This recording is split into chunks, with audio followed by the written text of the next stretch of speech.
Hello दोस्तों, मैं Sarla Yadav SY Hindi platform channel पर एक बार फिर से आप सभी का हार्दिक अभिनंदन करती हूं। और हम अपने चैनल पर तैयारी करवा रहे हैं TGT PGT एस्टेट 2024 और उसी के संदर्भ में आज हमारी क्लास नंबर 59 रहने वाली है। और अभी तक मैं 58 क्लासेज हिंदी साहित्य की अपलोड कर चुकी हूँ। तो ये हिंदी साहित्य TGT और PGT एस्टेट के लिए इम्पोर्टेंट है, साथ ही UGC नेट और HPSC स्क्रीनिंग के लिए भी उतना ही महत्वपूर्ण है। तो हिंदी साहित्य जहाँ पर भी पूछा जाता है सभी के लिए महत्वपूर्ण है। और जो भी स्टूडेंट आज की इस वीडियो से नया जुड़ता है तो सबसे पहले चैनल को सब्सक्राइब कर लें। चैनल को सब्सक्राइब करने के बाद जब आप प्लेलिस्ट चेक करेंगे तो TGT PGT एस्टेट 2024 के नाम से आपको एक प्लेलिस्ट मिल जाएगी। वहाँ पर ये सारी वीडियोस आपको एक ही जगह पर मिल जाएंगी। फिर भी अगर किसी कैंडिडेट को नहीं समझ में आता है तो SY हिंदी प्लेटफॉर्म के नाम से मेरा टेलीग्राम चैनल है, आप टेलीग्राम चैनल को ज्वाइन कर लें। वहाँ पर भी मैं ये जो यूट्यूब पर वीडियो डालती हूँ वो सारी वीडियोज़ मैं वहाँ पर भी शेयर करती हूँ। तो अभी तो हम पढ़ रही हैं अपने चैनल पर हिंदी साहित्य का इतिहास। और हिंदी साहित्य के लिए मैंने सबसे पहले पढ़ा दिया इन 58 वीडियो में आदिकाल, और फिर हमने पढ़ा भक्ति काल, और इन सभी के MCQs भी मैंने साथ साथ करवाए हैं। आदिकाल, भक्ति काल और फिर करवाया मैंने रीतिकाल। और रीतिकाल के बाद बात करती हूँ आधुनिक काल की। तो आधुनिक काल को गद्य और पद्य दो भागों में बांटा गया है। तो गद्य खंड पद्य खंड जो है ये मैंने संपूर्ण करवा दिया है। और इस पद्य खंड के अंदर हमने सबसे पहला युग भारतेंदु युग, दूसरा द्विवेदी युग, फिर छायावादी युग, फिर प्रगतिवाद, प्रयोगवाद और फिर नई कविता, ये सारे हम संपूर्ण कर चुके हैं विद MCQs। और यहाँ पर अगर मैं बात करूँ गद्य के विकास की आधुनिक काल में, तो गद्य का विकास मैंने शुरू से 3 वीडियो डाली। और उसके बाद फिर मैं पढ़ा रही हूँ नाटक। गद्य के अंतर्गत 4 महत्वपूर्ण विधाएं आती हैं, कहानी, उपन्यास, नाटक और निबंध। वैसे तो गद्य की और भी कई सारी अन्य विधाएं हैं जैसे संस्मरण, रिपोर्टाज वगैरह वगैरह। तो ये सारी जो विधाएं हैं मैंने अपने चैनल पर करवा रखी हैं, और अगर समय रहा तो मैं एक बार फिर से करवा दूंगी। तो ये सभी आप देख सकते हैं। तो नाटक की अपना बहुत लंबा टॉपिक है और मैंने काफ़ी सारी वीडियोस डाल दी हैं। अब 1-2 वीडियो में मैं नाटक के टॉपिक को कंप्लीट करने वाली हूँ। तो कल हम पढ़ रहे थे नाटक के, मैंने बताया था आचार्य रामचंद्र शुक्ल जी के अनुसार 5 उत्थान है। तो हम पंचम उत्थान पर पहुँच चुके हैं, और पंचम उत्थान की भी मैंने एक वीडियो शायद डाल दी थी। और इसमें हम प्रथम 5वां उत्थान ही करेंगे। यहाँ से मैं आपको दिखा देती हूँ, इससे पीछे वाली वीडियो मैंने स्टार्ट कर दिया था पंचम उत्थान, जिसे समकालीन नाटक कहते हैं। समकालीन नाटक मतलब जिसमें विसंगति नामक के टाइप के विसंगति नाटक जो थे वो सर्वाधिक प्रमुख थे पंचम उत्थान के अंदर। और विसंगति नाटक भी मैंने बहुत ही अच्छे से बताए थे कि कौन से होते हैं। तो ये सब हमने इससे पीछे की वीडियो में कर लिया था। और आज की इस वीडियो में हम यहाँ से करेंगे विष्णु प्रभाकर के अन्य नाटक।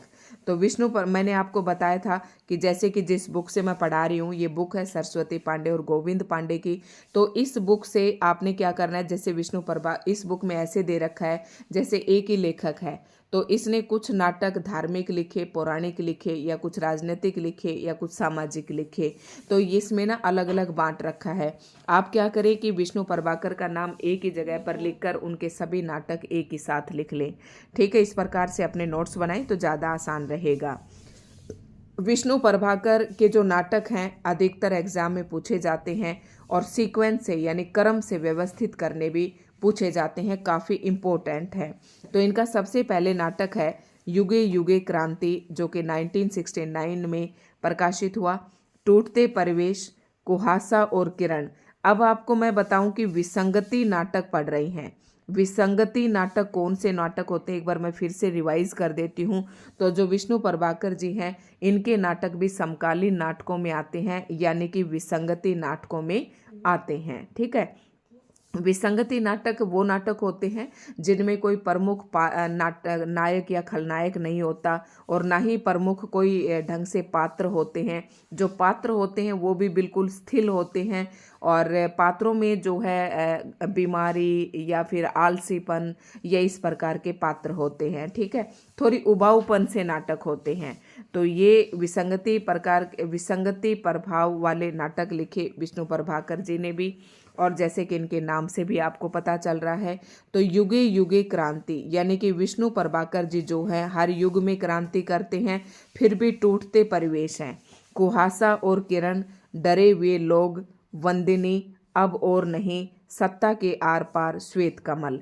ये मैंने कैसे ट्रिक बना रखी थी कि विष्णु प्रभाकर हर युग में क्रांति करते हैं परंतु फिर भी परिवेश टूट रहे हैं, चाहे कुहासा हो या किरण हो।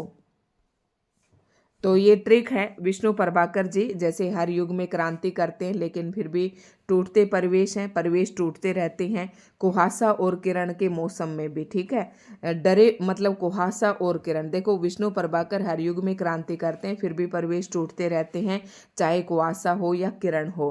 कुहासे से लोग डरे हुए लोग हैं और डरे हुए लोग वंदना करते हैं कि अब और कुहासा नहीं। सत्ता के आर पार भी डरे हुए लोग हैं, श्वेत कमल हैं। ठीक है, सत्ता के आर पार यानी कि सत्ता है, इसके आर पार, एक तरफ सत्ता के आर पार और दूसरी तरफ क्या है, श्वेत कमल है। तो इस प्रकार से मैंने ध्यान में बिठा रखा था, तो आप भी इसी तरीके से अपने दिमाग में बैठा ले, ये इंपॉर्टेंट नाटक है। ठीक है, उसके बाद आता है भीष्म शाहनी, इम्पोर्टेंट नाटक है सभी के, और हम जल्दी जल्दी पढ़ेंगे क्योंकि काफ़ी सारी वीडियोस हमारी खिंच गई हैं इसके ऊपर, नाटक पर, और टॉपिक जो है ख़त्म होने का नाम नहीं ले रहा है। लेकिन अगर एक बार आपने ऐसे पढ़ लिया तो कोई भी आपकी रचना इससे अछूती नहीं रहेगी। भीष्म शाहनी के नाटक भी काफ़ी इंपॉर्टेंट है और इनके नाटक भी क्रम से व्यवस्थित करने के लिए अक्सर पेपर में दिए जाते हैं। और वो भीष्म शाहनी का नाटक कौन सा है, हानुस, ये काफ़ी इम्पोर्टेंट है, ये बात आप इसे याद रखें कि हानुस जो नाटक है वो चेकोस्लोवाकिया में प्रचलित एक लोक कहानी पर आधारित है। तो ये प्रश्न पूछा जाता है कि भीष्म शाहनी का कौन सा नाटक है जो चेकोस्लोवाकिया में प्रचलित एक लोक कहानी पर आधारित है, तो वो नाटक है हानुस। ठीक है, तो ये भीष्म शाहनी के अन्य नाटक भी निम्नलिखित हैं। कौन कौन से, भीष्म शाहनी का सबसे पहला नाटक है हानुस जो 1977 में प्रकाशित हुआ और चेकोस्लोवाकिया की लोक कथा पर आधारित है, ये बात हमने अभी पढ़ी। दूसरा कबीरा खड़ा बाजार में, ये बहुत इंपॉर्टेंट है और ये वैसे भी पूछा जाता है कि ये नाटक किस कवि का है, तो कबीरा खड़ा बाजार में ये नाटक किसका है, भीष्म शाहनी का, और इसमें कबीर का युग परिवर्तक व्यक्तित्व पर आधारित है। माधवी नाक, ये कोई खास इंपॉर्टेंट नहीं है लेकिन आप कर लें फिर भी, हानुस कबीरा खड़ा बाजार में ये इंपॉर्टेंट है। माधवी महाभारत की कथा पर आधारित है। मुआवजे, ये मूलतः पंजाबी में लिखा स्वयं नाटककार द्वारा हिंदी में अनुदित है। अब देखो ये जो बच्चे यूजीसी नेट या एचपीएससी स्क्रीनिंग की तैयारी कर रहे हैं तो उनके लिए तो एक एक अक्षर बहुत ही इम्पोर्टेंट है। साथ ही जो आपका रंग दे बसंती चोला, मैं यहाँ पर फिलहाल तैयारी करवा रही हूँ टीजीटी पीजीटी एस्टेट की, तो टीजीटी पीजीटी एस्टेट वालों के लिए मैं बता रही हूँ हानुस, कबीरा खड़ा बाजार में, रंग दे बसंती चोला और आलमगीर, ये जो है इम्पोर्टेंट है। रंग दे बसंती चोला, इसमें जलियांवाले हत्याकांड, आपको पता है हिस्ट्री अगर आपने पढ़ी है तो जलियांवाला बाग में जो हत्याकांड हुआ था उस घटना पर आधारित ये उपन्यास, ये नाटक है। आलमगीर, औरंगजेब व दारा शिकोह के बीच का मजहबी द्वंद्व है, मतलब उनके शासन को लेकर उनका द्वंद्व दिखाया गया है। सन 1951 में प्रकाशित कोरनाक नाटक जगदीश चंद्र माथुर के, अब यहाँ पर कौन सी बात आगे देखो, अभी तक हमने पढ़े, जल्दी जल्दी थोड़ा सा करेंगे, विष्णु प्रभाकर के पढ़े, काफ़ी इंपॉर्टेंट नाटक है। उसके बाद भीष्म शाहनी के भी आपको पीजीटी एस्टेट के लिए पढ़ना है। उसके बाद आता है यहाँ पर जगदीश चंद्र माथुर के, तो 1951 में जगदीश चंद्र माथुर का कोरनाक नामक जो नाटक है ये प्रकाशित हुआ था। और जगदीश चंद्र माथुर की ख्याति का आधार, ख्याति मतलब प्रसिद्धि, जिस नाटक से जगदीश चंद्र माथुर को काफ़ी प्रसिद्धि मिली तो वो नाटक है कोरनाक। और कोरनाक का सूर्य मंदिर कहाँ पर है, उड़ीसा में, और ये एक ही मंदिर है, तो 51 में ये प्रकाशित हुआ था। ये मैंने आपको ट्रिक भी बता दी है। ठीक है, जगदीश चंद्र माथुर के अन्य नाटक देखते हैं तो कौन कौन से हैं। इनके नाटक 1, 2, 3, 4, 5, पाँचों नाटक इतने इम्पोर्टेंट हैं कि इनमें से भी कोई 4 नाटक जो हैं क्रम से लगाने के लिए, व्यवस्थित करने के लिए दिए जाते हैं। सबसे पहले तो आपको याद होना चाहिए कि जगदीश चंद्र माथुर के कौन कौन से नाटक प्रमुख हैं, कौन कौन से नाटक है। तो जगदीश, ओम जय जगदीश, भगवान का आरती गाते हैं, तो किस में गाते हैं, कोरनाक वाले मंदिर में। ठीक है, कौन गाता है, शारदिया, शारदिया कौन है, पहला राजा। और रघुकुल की रीति निभाता है कौन? दशरथ नंदन। ठीक है, और ये इस तरीके से आप याद रखें। उसके बाद है कोरनाक। कोरनाक जो है 1951 में प्रकाशित हुआ और सृजनात्मक एवं विध्वंस नई व पुरानी पीढ़ी का इसमें क्या दिखाया गया है? संघर्ष दिखाया गया है। बारिश आ गई क्या? शारदिया जो नाटक है प्रेम व सृजनात्मकता का प्रश्न है। उसके बाद पहला राजा, इनके जो प्रश्न है ना भीष्म सानी के जगदीश चंद्र माथुर के जो नाटक हैं ये ज़्यादातर ट्रिक से क्रम से लगाने के लिए बहुत ही ज़्यादा पेपर में पूछे जाते हैं। तो याद रखना है जगदीश चंद्र माथुर का कोरनाक, शारदिया, पहला राजा, रघुकुल रीति और दशरथ नंदन। दशरथ नंदन आपको पता है कि ये रामचरितमानस की मुख्य कथा पर आधारित है। रामचरित राम और दशरथ का बेटा कौन था? वो भी राम था। रघुकुल रीति रामलीला की पद्धति पर आधारित है। पहला राजा, इसमें इतिहास के माध्यम से नेहरू युग की समस्या का चित्रण किया गया है। तो काफ़ी इंपॉर्टेंट है सारे। उसके बाद इनसे संबंधित जो महत्वपूर्ण बातें ये और देख लेते हैं। जगदीश चंद्र माथुर के सभी नाटक ऐतिहासिक कथानकों पर आधारित है। यानी कि जगदीश चंद्र माथुर ने जितने भी नाटक लिखे वो सभी नाटक ऐतिहासिक कथानक, यानी कि इनके जो पात्र हैं, जो मुख्य नायक है वो ऐतिहासिक है। पहला राजा नाटक जगदीश चंद्र माथुर ने इलाहाबाद वाले जवाहरलाल नेहरू की याद में समर्पित किया। ये हम पहले भी पढ़ चुके हैं यहाँ पर। पहला राजा नाटक के संदर्भ में लेखक की उक्ति का मतलब ये कहावत, कथन है कि यह नाटक न पौराणिक है और यह नाटक न पौराणिक है, न ऐतिहासिक, न यथार्थवादी है। यह तो एक मॉडर्न एलिगोरी, आधुनिक अन्योक्ति का मंचीय रूप है। याद रखना है, ऐसे प्रश्न काफ़ी पेपर में पूछे जाते हैं। तो पहला राजा इतिहास में इसमें नेहरू युग की समस्या का चित्रण किया गया है। तो पहला राजा जो नाटक है इसके संदर्भ में लेखक ये कहता है कि ना तो ये नाटक पौराणिक है और न ही ये नाटक कैसा है? ऐतिहासिक है और न यथार्थवादी है। यह तो एक मॉडर्न एल्गोरी मतलब एल्गोरिथम नहीं होता इस टाइप से, मॉडर्न एल्गोरी, आधुनिक अन्योक्ति जिसे कह सकते हैं, का एक मंचीय रूप है। तो ये कहावत याद रखनी है। उसके बाद लक्ष्मीकांत वर्मा के आ जाते हैं। तो लक्ष्मीकांत वर्मा के भी मैंने याद किए थे और लक्ष्मीकांत वर्मा ने भी आधुनिकता बोध से संबंधित नाटक लिखे, विसंगति प्रधान नाटक लिखे और इनके नाटक निम्नलिखित हैं। विसंगति का मतलब आपके मन में आते ही समझ गए होंगे। विंदु वुल्लम, सीमांत के बादल, अपना अपना जूता। तो इनके कौन से इंपॉर्टेंट है? अपना अपना जूता, रोशनी एक नदी है, ठहरी हुई जिंदगी, आदमी का जहर।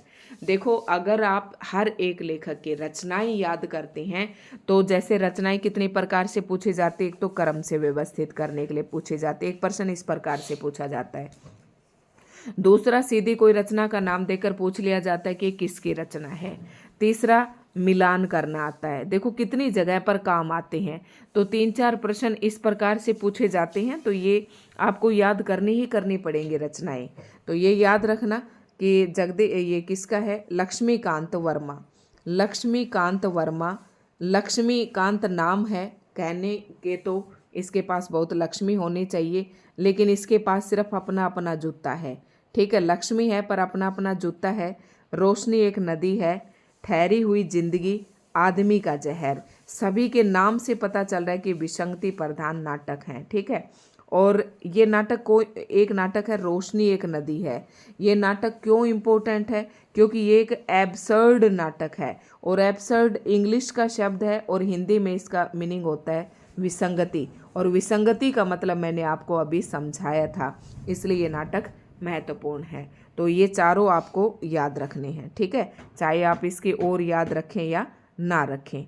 उसके बाद विनोद रस्तोगी, इसके आप करना चाहें तो कर सकते हैं, कोई खास इतनी इम्पोर्टेंट नहीं है, लेकिन मैं आपको महत्वपूर्ण बताऊंगी।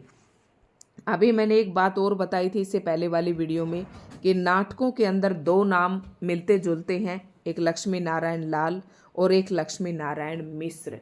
तो मिस्र के नाम से तो मैंने बताया था, मिस्र को मैंने एक ट्रिक बताई थी कि ब्राह्मण करके आप इसे कर सकते हैं कि ब्राह्मण जो होता है ना, वो अशोक सन्यासी के मंदिर में जाता है, रहस्य जान राक्षस का मंदिर, सिंदूर का रहस्य, है ना, ये सब बताए थे। तो ये सारे नाटक तो किसके थे? लक्ष्मी नारायण मिश्र के। अब लक्ष्मी नारायण लाल के कैसे करेंगे? लाल, लाल से मतलब है जो लाल है ना, इसको लाल से करने ला, लाल जो है वो कहाँ जाता है? कुआं पर जाता है। अंधा कुआं, मादा कैक्टस। एक अंधा कुआं है, उसमें एक मादा कैक्टस का पेड़ है, 3 आंखों वाली मछली भी उस कुएं में है, लेकिन वो सरोवर जो है, यानी कि जो कुआं है वो अंधा भी है और सूखा सरोवर है। नाटक बहुरंगी, नाटक तोता मैना, आप ये रहने दें। और बस इनमें लास्ट के 2 इम्पोर्टेंट है, रक्तमाल और सूर्यमुख। ठीक है, अब यहाँ पर कौन कौन से करने हैं आपको? लक्ष्मी नारायण लाल कहाँ जाता है? अंधे कुएं पर। अंधे कुएं में मादा कैक्टस है, 3 आंखों वाली मछली है, लेकिन वो सूखा हुआ सरोवर है। ठीक है, और उसमें रक्तमाल और क्या बताया? सूर्यमुख। ठीक है, अब ये देख लेते हैं कि ये नाटक जो है ना किस प्रकार के हैं। तो मादा कैक्टस जो नाटक है ये प्रतीकात्मक नाटक है, और सूखा सरोवर ये भी प्रतीकात्मक काव्य नाटक है। और उसके बाद कौन से इम्पोर्टेंट है? जो सूर्यमुख है ये महाभारत युद्ध के पश्चात कृष्ण व द्वारका के नष्ट होने पर आधारित है।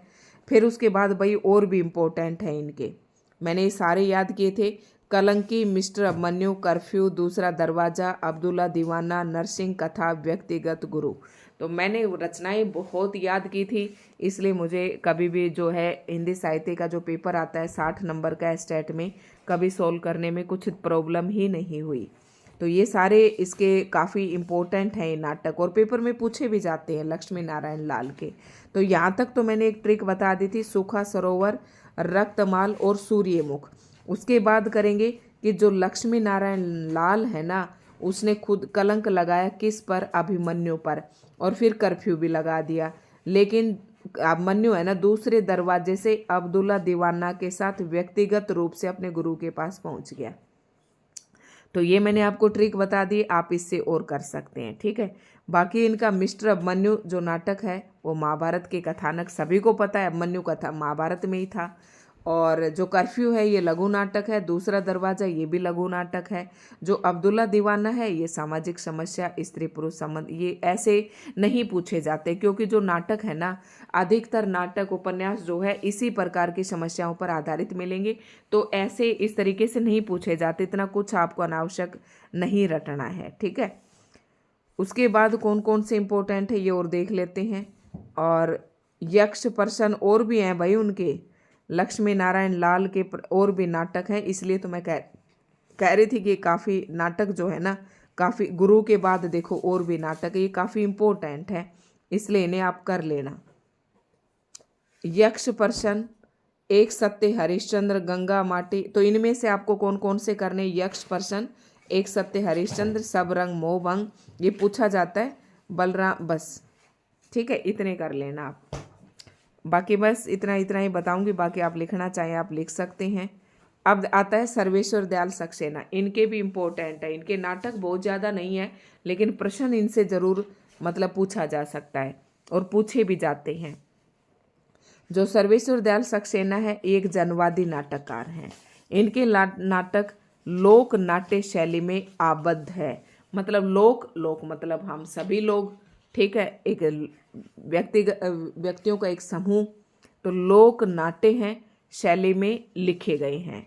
सर्वेश्वर दयाल सक्सेना 3 नाटक है, इंपॉर्टेंट है, क्रम से लगाने भी आ जाते हैं। बकरी, लड़ाई, अब गरीबी हटाओ। कह रहा बकरी लड़ाई मत करो और गरीबी हटाओ, ये तीनों किसके हैं? सर्वेश्वर दयाल सक्सेना के, और शायद आपको याद भी हो जाएंगे। और नहीं भी होंगे तो मैं ये पोस्ट पे डाल रही हूँ, आजकल मैं जो टॉपिक पढ़ाती हूँ वही मैं मतलब कम्युनिटी पर डालती हूँ, तो आप उन्हें सॉल्व कर लिया करें। ठीक है, लड़ाई नाटक सर्वेश्वर की एक कहानी का नाट्य रूपांतरण है। मतलब कैसे करें कहानी का नाट्य रूपांतरण? अब व्यक्ति और माध्यम में मैंने पढ़ाया था ये टॉपिक भी, तो ये कहानी थी लड़ाई और उसी का नाट्य रूपांतरण किया गया है। तो लड़ाई जो है ये एक नाटक है। इसके बाद शंभुनाथ सिंह विसंगति बोध के नाटककार हैं। दीवार की वापसी और अकेला शहर इनके 2 प्रमुख नाटक हैं, तो ये आप छोड़ सकते हैं। बाकी ये भी आप छोड़ सकते हैं। देखो मैंने ज्ञानदेव अग्निहोत्री के नाटक भी याद किए थे, आप इनके भी कर सकते हैं। तो नेफा की एक शाम और अनुष्ठान, शतुर्मुग, ये इम्पोर्टेंट है इनके, ठीक है। काफ़ी कुछ है भाई, बहुत ज़्यादा नाटक है, सारे नाटक आप कहें, आप कमेंट करके बताना कि मैम एक भी लाइन आपको छोड़नी नहीं है, तो मैं एक लाइन भी नहीं छोड़ूंगी। आप मेरे को कमेंट करके ज़रूर बताएं। वैसे मैं नाटक का टॉपिक पढ़ा कर ना बहुत बोर हो चुकी हैं, बहुत बड़ा टॉपिक था ये, ठीक है। ज्ञानदेव अमृत राय का नाम है ना ज़्यादातर उपन्यास में आता है, ठीक है, उपन्यास ज़्यादा पूछे जाते हैं। वैसे इनके 3 नाटक हैं, तो आप इन्हें कर भी सकते हैं, करो तो ज्ञानदेव अग्निहोत्री, ज्ञान होता है शाम के समय, नेफा की एक शाम और नेफा की एक शाम के समय एक अनुष्ठान किया जाता है, जिसमें शतुर्मुग चिराग जल उठा। शतुर्मुग नामक चिराग, मतलब मैंने भाई अपने मन में बिठा रखे थे, आप भी अपने कोई ना कोई इनकी ट्रिक जरूर बना ले। वैसे कोई इतनी इम्पोर्टेंट नहीं है, यहाँ पर कुछ कुछ प्रमुख बातें वो आप कर सकते हैं। अनुष्ठान जो नाटक है ना, वो मानव की दिग्भ्रांति नाटक का, यात्रा का नाटक भी कहा जाता है। मानव की दिग्भ्रांति यात्रा का नाटक किसको कहा जाता है? दिग्भ्रांति, मतलब मनुष्य जब अपने मार्ग से भ्रष्ट हो जाता है, तो मानव की दिग्भ्रांति यात्रा का नाटक कौन सा है? अनुष्ठान। और जो शतुर्मुर्ग नाटक है ना, वो समसायिकता, प्रतीकात्मकता एवं प्रयोगात्मकता में ज्ञानदेव अग्निहोत्री का प्रथम सार्थक नाटक है। उसके बाद जो शतुर्मुर्ग है, इसको राजनीतिक फैटेंसी या राजनीतिक, ये ऐसे प्रश्न नहीं पूछे जाते हैं, ठीक है, छोड़ो इन्हें, मैं सिर्फ एस्टेट वालों के लिए बता रही हूँ। अब आता है इम्पोर्टेंट सुरेंद्र वर्मा के, ये काफ़ी इम्पोर्टेंट है भाई, सुरेंद्र वर्मा का भी मोस्ट इम्पोर्टेंट कौन सा है? ये है वो 8वां सर्ग। कहाँ पर है? ये रहा 8वां सर्ग। तो सुरेंद्र वर्मा के जो नाटक है ना, इनके नाम सभी के याद कर लेना, ठीक है। द्रौपदी, मैं एक एक नाटक कम्युनिटी पर लगाते जाऊंगी, आप वहाँ से भी कर सकते हैं। द्रौपदी, महाभारत कालीन द्रौपदी का मिथ के रूप में चित्रण है। सेतुबंध, संस्कृत भाषा के, इसे छोड़ सकते हैं। नायक खलनायक विदूषक, सूर्य की अंतिम किरण से सूर्य की पहली किरण तक, इसके नाटक कौन कौन से हैं? मैंने ऐसे याद कर रखा था कि सुरेंद्र वर्मा, हमारे पड़ोस में एक लड़का है जिसका नाम सुरेंद्र है, वो द्रौपदी के साथ सेतुबंध पर जाता है, वहीं पर उसे नायक और खलनायक मिलते हैं, और सूर्य की अंतिम किरण से और पहली किरण तक, मतलब ये वहीं पर खड़े रहते हैं। फिर 8वां सर्ग तो आप अकेले याद रखना, ये मोस्ट इम्पोर्टेंट है। छोटे सैयद बड़े सैयद सभी उसे कुएं पर आ जाते हैं। एक दूनी एक शकुंतला, ये नहीं पूछे जाते हैं कहीं पर भी, ठीक है। उसके बाद है, तो ये ना इनके आप नाटक लिख लेना, ये काफ़ी इम्पोर्टेंट है। नाटकों के नाम, नाटक सारे याद कर लेना, ठीक है। तो इम्पोर्टेंट तो मैंने आपको बताया, द्रौपदी, सेतुबंध, नायक खलनायक, सूर्य की अंतिम किरण से पहली किरण तक, 8वां सर्ग, और उसके बाद छोटे सैयद बड़े सैयद, ये तो मैंने तो रट से रखे हैं, आपका मन करे तो आप इन्हें कर सकते हैं। बाकी 8वां सर्ग इम्पोर्टेंट है, ये कालिदास के कुमार संभव महाकाव्य के 8वें सर्ग पर आधारित है। प्रश्न यहाँ पर 2 बनते हैं। इस सुरेंद्र वर्मा का जो 8वां सर्ग नाटक है, वो संस्कृत के किस नाटककार के नाटक पर आधारित है? तो संस्कृत का एक नाटककार है कालिदास, और इसका नाटक का नाम है कुमार संभव। इसी के 8वें सर्ग पर आधारित है 8वां सर्ग, इसलिए इसका नाम पड़ा 8वां सर्ग, यानी कि कुमार संभव नाटक के 8वें सर्ग पर आधारित है ये, ठीक है। और शकुंतला की अंगूठी, ये अभिज्ञान शाकुंतलम नाटक की पुनर्निर्मिति है। और उसके बाद 8वां सर्ग, देखो यहाँ से इम्पोर्टेंट है, नाटक प्रथम बार हत्या शीर्षक से कथा पत्रिका में प्रकाशित हुआ था, तो ये दोनों बातें भी आप याद रख सकते हैं। सुरेंद्र वर्मा का नाटक छोटे सैयद बड़े सैयद, प्रथम बार हसन, ये नहीं पूछे जाते कहीं पर भी प्रश्न, ठीक है। और मैंने तो ये सारे जो मैं आपसे कह रही हूँ, मैंने याद सारे किए थे। क्यों याद किए थे? क्योंकि हमारे टाइम में जब यूजीसी नेट का मैंने 2015 का दिसंबर वाला यूजीसी नेट मेरा क्वालिफाई हुआ था, तो उस समय तक ना बहुत ज़्यादा क्वेश्चन आते थे आपस में मैच करने। अब सिलेबस का पैटर्न भी चेंज कर दिया है, सिलेबस चेंज हो चुका है, तो हमने बहुत ज़्यादा ये इस तरीके से रचनाएं की थी। लेकिन टीजीटी पीजीटी एस्टेट वाले इसमें इतना ज़्यादा ना घुसें, आपको इतना ज़्यादा करने की कोई ज़रूरत नहीं है। बाकी ये कर सकते हैं, मणि मधुकर के नाटक थोड़ा सा नाम याद कर लेना, काफ़ी बार पूछे जाते हैं या काम आ जाते हैं, ठीक है। उसके बाद आता है, ये तो मैंने तो भाई सारे किए थे, क्योंकि हमारे टाइम मैंने बताया ना काफ़ी नाटक आते थे, तो भाई आप लिख लेना, ठीक है। अब मैं यहाँ पर बस नाटक का जो चैप्टर है ना यहाँ पर विराम कर रही हूँ, क्योंकि आजकल ये पीजीटी टीजीटी एस्टेट में इतना डीप तो पूछेंगे नहीं, ठीक है। तो आप अपने नोट्स को पूरा करना चाहें तो आप यहाँ से कर सकते हैं, बाकी आप इन्हें छोड़ भी सकते हैं। तो अब ये सारे बस ऐसे ही इम्पोर्टेंट यहीं तक थे, यहाँ तक इम्पोर्टेंट थे। तो यहाँ पर मैंने लास्ट आपको बता दिया, बस मणि मधुकर लोक नाट्य शैली में सामाजिक एवं राजनीतिक नाटक लिखने के लिए प्रसिद्ध हैं, और रस गंधर्व, बुलबुल की सराय, दुलारी बाई, खोला पोलमपुर और एक तारे की आंखें, बस आप यहीं पर नाटक को विराम कर सकते हैं टीजीटी पीजीटी एस्टेट वाले, ठीक है। तो दोस्तों आज की इस वीडियो में इतना ही। आपको वीडियो कैसी लगी कमेंट करके ज़रूर बताएं। और अब हम आगे कल से शुरुआत करूंगी मैं काव्य शास्त्र की, भारतीय काव्य शास्त्र। वैसे मैंने सारा काव्य शास्त्र पढ़ा रखा है, पाश्चात्य काव्य शास्त्र तो, और भारतीय काव्य शास्त्र आप मुझे ना कमेंट करके ज़रूर बताएं कि काव्य शास्त्र जो है आप वो सब्जेक्टिव फॉर्म में पढ़ना चाहते हैं या फिर ऑब्जेक्टिव फॉर्म में पढ़ना चाहते हैं, यानी कि एक रेखीय प्रश्न पर आधारित पढ़ना चाहते हैं। तो आप मुझे ज़रूर कमेंट करके बताएं, क्योंकि कल से मैं काव्य शास्त्र की वीडियो डालूंगी, क्योंकि पीजीटी एस्टेट का पेपर मैंने देखा था उसमें काव्य शास्त्र के प्रश्न पूछ रखे हैं, ठीक है। तो धन्यवाद दोस्तों, आज की इस वीडियो में इतना ही।